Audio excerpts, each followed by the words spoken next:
Well, so I was injured 2 years before the ADA really came into existence.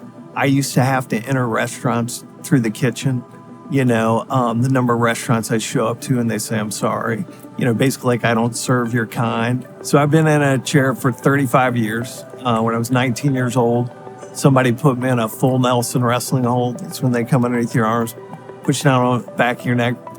In the dorm room, roughhousing, broke my neck by accident. It's cliche to say you don't know if you want to live like that. I had a strong mother who she went through a lot in her life. It was Christmas Day. I was injured 2 days before Thanksgiving, so I've been in the hospital, for over a month.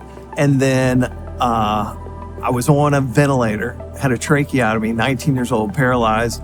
And my mom came in and she just said, today's Christmas. And a lot of people have gone to a lot of effort to make today a wonderful day for you.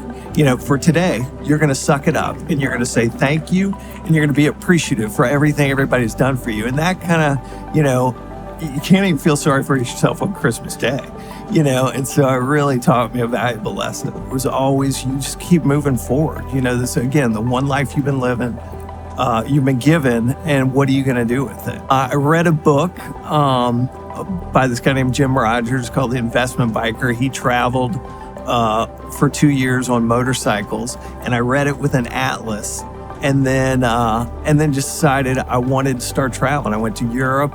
A few years later, I went to Africa.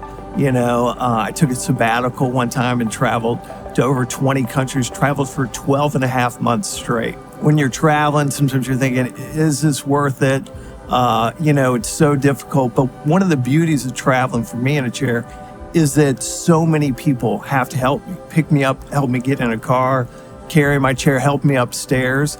And so you just think about the number of people who have lifted me up, who have helped me travel the world. So I was in Delhi in India for Holi, where they throw the colored sawdust on you. And I'd been traveling in there for about 2 months, probably only saw 3 people in wheelchairs the whole time. And we get to this concert and everybody was so excited to see somebody in a wheelchair. A normal experience, you're in the back, if it's a crowd, you can't see. And the next thing I know, they picked me up and they were crowd surfing me.